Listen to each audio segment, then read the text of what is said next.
मेरे प्रिय कैडेट्स, आप सभी को मेरा नमस्कार। जैसे कि हम लगातार दो जो लाइव हो या वीडियो क्लास में जो आपका पाठ्य पुस्तक है संचयन भाग, क्षमा कीजिए, हिंदी वल्लरी, उसके अंतर्गत आज हम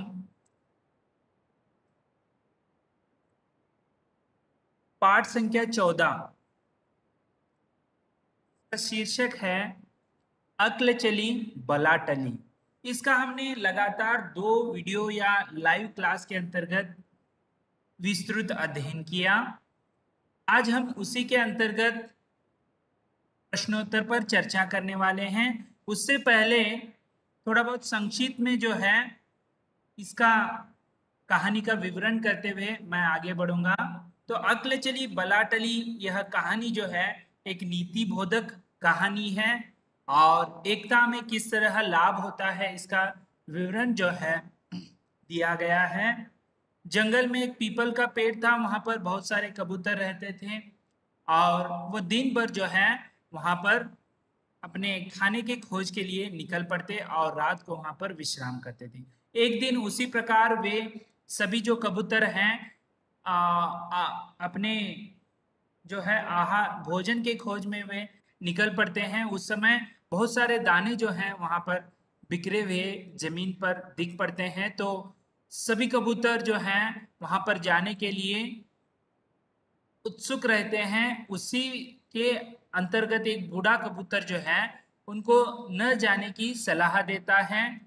तो लेकिन कुछ अन्य कबूतर जो हैं उनकी सलाह को या उनके जो बताए हुए बात को न मानते हुए दाने चुगने के लिए उतर जाते हैं। तो बाद में वहां पर जो है उनको पता चलता है कि हम जाल में फंस गए हैं और बहेलिया जो है वहां पर दौड़ता हुआ आ रहा था।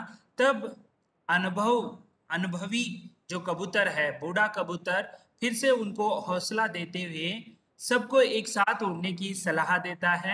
उसी के अनुसार सभी ने जो है उड़कर जो है बहुत दूर तक जो बूढ़े कबूतर के नेतृत्व में वे एक बड़े विशाल पेड़ के नीचे उतर जाते हैं और बूढ़ा कबूतर जो है अपने जो मित्र थे चूहे को बुलाकर जो है उन जाल को सभी काटते हैं और अन्य कबूतर सभी जो हैं तहे दिल से उस चूहे को धन्यवाद देते हैं। यहाँ पर एक तो नीति परक यानी आपको मॉरल भी यहाँ पर बताया जा रहा है और एकता में किस तरह बल होता है उसका भी हमने संक्षिप्त जो है विवरण कर लिया। तो चलिए अब हम प्रश्नोत्तर की ओर बढ़ते हैं। तो देखिए यहाँ पर इन प्रश्नों के उत्तर लिखो जो आपके पाठ्य पुस्तक में किस तरह है उसी प्रकार मैं यहाँ पर जो है आपके लिए प्रेजेंटेशन बनाया है। तो पहला प्रश्न है, पीपल का पेड़ कहाँ था? आपको देखिए आने वाले जो मंथली टेस्ट है उसमें आपको ऑब्जेक्टिव टाइप एक प्रश्न पूछा जाएगा, चार उसके ऑप्शन विकल्प जैसे हिंदी में कहते हैं होते हैं। लेकिन यहाँ पर मैं सीधा उत्तर आपको बता रहा हूँ। आने वाले जो परीक्षाओं में बहुविकल्पीय प्रश्न हो सकते हैं। ठीक है, तो इसका उत्तर है पीपल का पेड़ जंगल में था। ठीक है, जंगल में ही था ना, वहां पर कबूतर रहा करते थे। अगला प्रश्न है, कबूतर दिन भर क्यों घूमते थे? तो आपको पता है कहानी के रूप में आपने इस अध्याय को जो है ध्यान में रखा है। तो इसका उत्तर इस प्रकार है, कबूतर दिन भर आहार के लिए घूमते थे। आहार या भोजन के लिए भी आप लिख सकते हैं। तो चलिए अगले प्रश्न की ओर बढ़ते हैं। तीसरा प्रश्न है, कबूतरों को धरती पर क्या दिखाई पड़ा? जो इस विषय को कौन बताता है? छोटा कबूतर, सही है ना? तो देखिए इसका उत्तर इस प्रकार है, कबूतरों को धरती पर दाने दिखाई पड़ा। ऐसे भी लिख सकते हैं यदि आपको देखिए धरती कबूतरों को धरती पर बहुत सारे दाने बिखरे हुए दिखाई दे, ऐसे भी आप लिख सकते हैं। ठीक है, चलिए अगले प्रश्न की ओर बढ़ते हैं। प्रश्न संख्या 4, जाल किसने बिछाया था? आपने नहीं बिछाया था, मैंने भी नहीं बिछाया था, लेकिन कहानी के अनुसार वहां पर कोई तो बिछाया है, उसका यहाँ पर नाम जो है आपको लिखना है। तो देखिए उत्तर इस प्रकार है, जाल बहेलिया ने जाल बिछाया, ऐसे भी लिख सकते हैं, या आप इसके अलावा भी ऐसे भी लिखते हैं, जाल बहेलिया ने बिछाया था। इस तरह आप उत्तर जो है लिख सकते हैं। चलिए अगले प्रश्न की ओर बढ़ते हैं। क्या बूढ़ा कबूतर भी जाल में फंस गया? आपका उत्तर क्या होना चाहिए, फंस गया या फंस नहीं फंसा? तो देखिए प्रश्न का उत्तर जो है इस प्रकार है, बूढ़ा कबूतर जाल में नहीं फंसा, क्योंकि वह बूढ़ा कबूतर बहुत ही अनुभवी था, उसे यहाँ पर कुछ दाल में काला है यह पता था, इसीलिए बूढ़ा कबूतर जाल में नहीं फंसा। चलिए अगले प्रश्न की ओर बढ़ते हैं। छठा प्रश्न है, बूढ़े कबूतर का मित्र कौन था? आप थे या मैं था? तो कहानी के अनुसार कौन थे, देखेंगे। तो प्रश्न का उत्तर इस प्रकार है, बूढ़े कबूतर का मित्र चूहा था। चूहा ही था ना? तो इस प्रकार आपको उत्तर लिखना है। चलिए अगले प्रश्न की ओर बढ़ते हैं। सातवां प्रश्न है, कबूतरों की मदद किसने की? तो कहानी के अनुसार उत्तर जो है इस प्रकार है, कबूतरों की मदद चूहे ने की। ठीक है, वहां पर चूहा जो है आकर जो जाल को काट देता है, सभी कबूतरों को आजाद कर देता है। तो चलिए अगला आठवां प्रश्न है, इस पाठ से हमें क्या सीख मिलती है? इस पाठ से, ठीक है, यह कहानी पढ़ने के बाद हमें क्या सीख मिलती है? तो इसका उत्तर जो है इस प्रकार है, इस पाठ से हमें एकता से लाभ की सीख मिलती है। एकता से किस तरह लाभ होता है, यह हमें इस पाठ के अंतर्गत समझ में आता है। रुकिए, यहाँ पर बहुत सारे जो कैडेट्स हैं लॉबी में वेट कर रहे हैं, उनको ज्वाइन करवाता हूँ।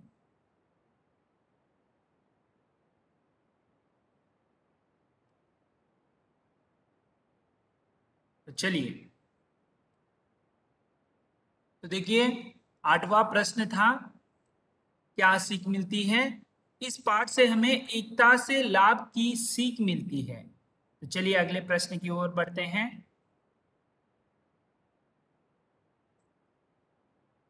2-3 वाक्यों में उत्तर लिखिए। उत्तर यहाँ पर गलत हो गया है, उसे आप उत्तर जो है सही से लिख सकते हैं, यहाँ पर गलत हो गया है। तो देखिए पहला प्रश्न है, कबूतर दाना खाने, खाने हो गया, खाने जाते तो बूढ़े कबूतर ने उनको क्यों रोका? देखिए प्रश्न, तो इसका उत्तर इस प्रकार है,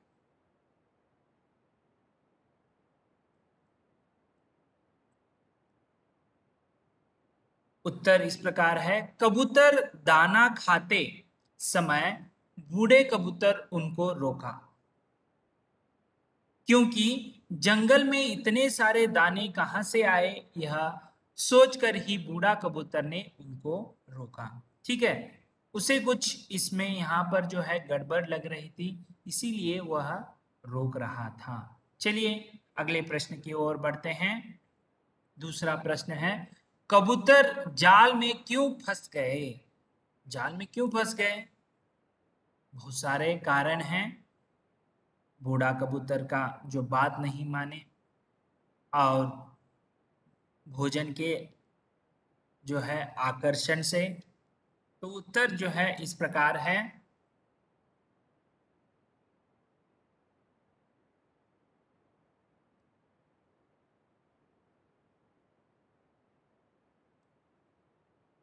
कबूतरों को जंगल में बहुत सारे दाने बिखरे पड़े दिखते हैं।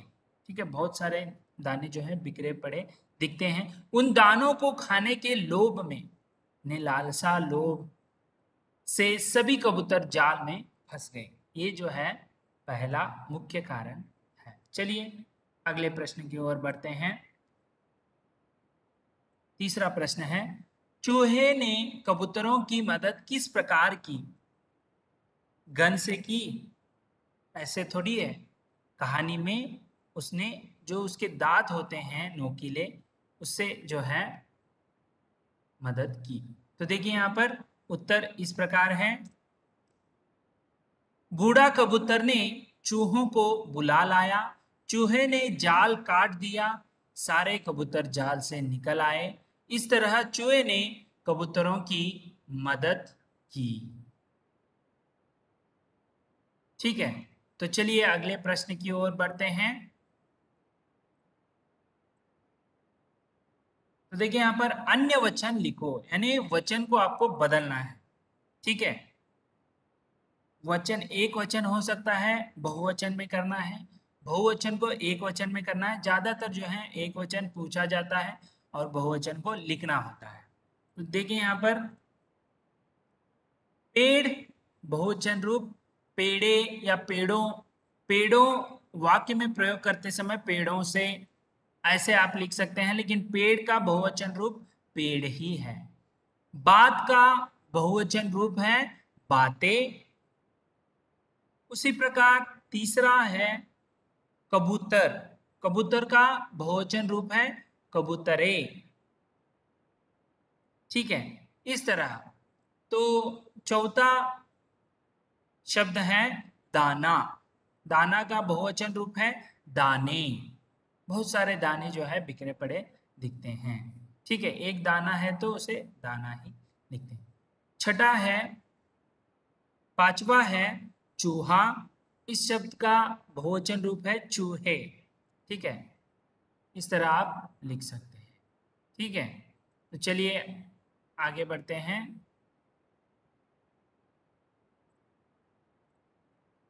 यहाँ पर देखिए आगे क्या लिखा है।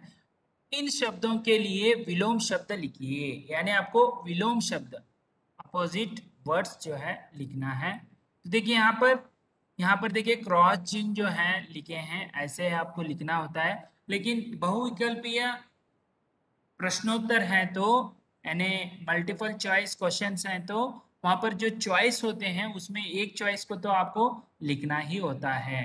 ठीक है, केवल आपको एबीसीडी दिया है तो ये आंसर है, तो ए के साथ उसका उत्तर भी होता है, वो भी लिखना है आपको। केवल ए लिखने से जो है आपको लिखना आप कम करते हैं, इसीलिए उत्तर भी लिखिए ए के साथ। ठीक है, चलिए एकता का विलोम शब्द है अनेकता।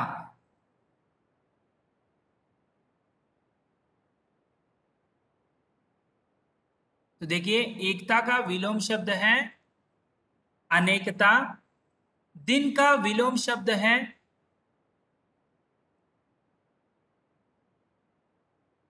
तो दूसरा दिन का विलोम शब्द है रात, और तीसरा है दूर का विलोम शब्द है पास। चौथा है उतरना का विलोम शब्द होता है चढ़ना, और पांचवा है आगे का विलोम शब्द है पीछे। आपको एकता का विलोम शब्द इसमें से पहचानिए। तो चार ऑप्शन में हो सकते हैं, अनेकता, दूसरा ऑप्शन हो सकता है रात, तीसरा ऑप्शन हो सकता है पास, चौथा ऑप्शन हो सकता है चार। तो आपको ये अनेकता ऐसे जो है उत्तर पूरा पूर्ण वाक्य में लिखना होता है। तो चलिए आगे आगे बढ़ते हैं अगले प्रश्न की ओर। समान अर्थ वाले शब्दों को पहचान करें। ठीक है, पहचान करना है आपको। जैसे समान अर्थ वाले जो हैं आपको पहचान के अनुसार लकीर खींचना है। तो देखिए यहाँ पर लकीर खींचने की आवश्यकता नहीं है। आपकी किताब में जो है आगे पीछे जो है उन शब्दों के समानार्थ दिए हैं, लेकिन मैं यहाँ पर क्या किया हूँ, यहाँ पर देखेंगे किस प्रकार है। यहाँ पर खोजना, पहले देखिए जो है खंड में क्या है, खोजना, मित्र, मदद, धरती, भोजन, चिड़िया। और दूसरे में है पक्षी, सहायता, ढूंढना, खाना, भूमि, दोस्त। तो सही देखिए लकीर खींचने के बाद किस प्रकार होता है, देखिए यहाँ पर पहला उत्तर है खोजना, खोजना के लिए ढूंढना, मित्र के लिए दोस्त, तीसरा है मदद के लिए सहायता, चौथा है धरती के लिए भूमि, और पांचवा है भोजन के लिए खाना, और छठा है चिड़िया के लिए पक्षी। इस तरह उत्तर जो है आप लिख सकते हैं। चलिए आगे बढ़ते हैं। बच्चों जरा बताओ मैं कौन हूं। तो देखिए यहाँ पर कुछ दिए हैं, उसे हमें पहचान कर जो है बताना है। वाक्य दिया गया है, उसके अनुसार हमें पहचानना है। तो देखिए यहाँ पर क्या है, मैं मधुर गाती हूं, कौन हो सकता है। तो मधुर गाने वाला जो है यहाँ पर देखिए कौन है, कोयल। मैं मधुर गाती हूँ, कोयल। कोयल का चित्र आप यहाँ पर देख सकते हैं। मैं मधुर गाती हूँ, मधुर जो है मधुर कंठ, कोयल कोयल की जैसे गाती है, गाता है, ऐसे कोयल जो है मधुर कंठ से गाता है। इसीलिए मैं मधुर गाती हूँ कौन है, कोयल। कोयल का चित्र आप देख सकते हैं। अगला है मैं सुंदर नाचता हूँ, मैं सुंदर नाचता हूँ, कौन हो सकता है सुंदर जो है नाचता है। तो इसका उत्तर जो है मोर। ठीक है, मोर जो है पिकॉक कहते हैं। तो इसका चित्र भी देख लीजिए। मैं सुंदर नाचता हूँ, देखिए वो जब पंख जो है यानी अपने पंख जो है फैलाकर नाचता है तो सबके जो है मन को मोह लेता है। सही है ना। मैं सुंदर नाचता हूं तो कौन है, मोर है। चलिए आगे बढ़ते हैं। मैं शांति का प्रतीक हूं, मैं शांति का प्रतीक हूं। शांत जो है देखिए कौन से रंग को हम शांत कहते हैं, तो उत्तर में आपको समझ में आएगा। तो मैं शांति का प्रतीक कौन है, कबूतर। देखिए यहाँ पर देखिए उसका चित्र देखने पर आप समझ में आएगा। सफेद कबूतर जो है सफेद शांति का प्रतीक है, जो तिरंगे में आपने अध्ययन करते समय समझ लिया होगा। मैं शांति का प्रतीक हूँ, कबूतर। कबूतर आप देख सकते हैं। चलिए आगे बढ़ते हैं। मैं पानी में तैरता हूँ, बहुत सारे चीजें हैं लेकिन यहाँ पर पक्षियों के नाम लिए गए हैं। मैं पानी में तैरता हूँ तो उत्तर है हंस। मैं पानी में तैरता हूँ, हंस। तो देखिए हंस का चित्र जो है आप देख सकते हैं, किस तरह उसका शैडो जो है, उसकी छाया आप देख सकते हैं, पानी में तैरता है। तो चलिए आगे बढ़ते हैं। मेरी नाक लाल है, चोंच भी कह सकते हैं, नाक यहाँ पर दिया गया है। मेरी नाक लाल है, कौन सा बताइए। जो पक्षी है वह हरा और उसका जो चोंच या नाक जो है लाल होता है। तो उत्तर सही पहचाना आपने। तोता जो है, मेरी नाक लाल के किसकी होती है, तोता। तो तोते का आप चित्र यहाँ पर देख सकते हैं। किस तरह तोता देखिए हरा रंग का होता है और उसकी चोंच जो है या नाक जो है लाल कलर का या लाल रंग का होता है। नमूने के अनुसार खाली जगह भरना है आपको। नमूने के अनुसार आपको खाली जगह जो है भरना है। देखिए किस प्रकार है नमूना। देखिए नामूना हो गया, नमूना ना नहीं है, न है नमूना। कबूतर धरती पर युग रहे हैं, कबूतर धरती पर चुगने लगे। चुगना यहाँ पर देखिए, तो देखिए आगे क्या होता है, चुग रहे हैं। यहाँ पर जो है किस तरह देखिए एक वचन से दो बहुवचन बनाए। देखिए पहले पर कबूतर धरती पर युग रहे हैं, यानी युग नहीं है, वो चुग रहे हैं। पहला सेंटेंस है चुग रहे हैं। दूसरे में देखिए आगे है कबूतर धरती पर चुगने लगे, यानी यहाँ पर बहुवचन में वाक्य जो किया है। तो उत्तर देखेंगे जैसे कबूतर धरती पर उतर रहे हैं, कबूतर धरती पर उतर रहे हैं।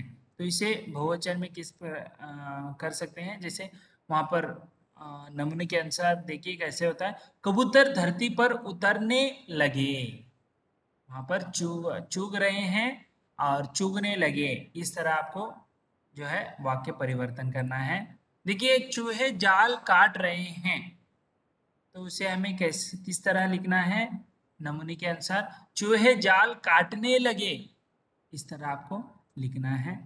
उसी प्रकार कबूतर जाल लेकर उड़ रहे हैं, उड़ रहे हैं, उसे हमें जो नमूने के अनुसार किस तरह बदलना है। देखिए कबूतर जाल लेकर उड़ने लगे, इस तरह आपको अलग से लिखना है। उसी प्रकार आगे है पाठ के आधार पर तालिका की सहायता से वाक्य बनाओ। तो यहाँ पर देखिए तालिका किस प्रकार है, कबूतर चूहे को नहीं गया, बूढ़ा कबूतर भोजन की काट दिया, उसने जाल धन्यवाद दिया, चूहे ने उनके साथ तरफ इशारा किया, उन्होंने एक पेड़ की खोज में गए।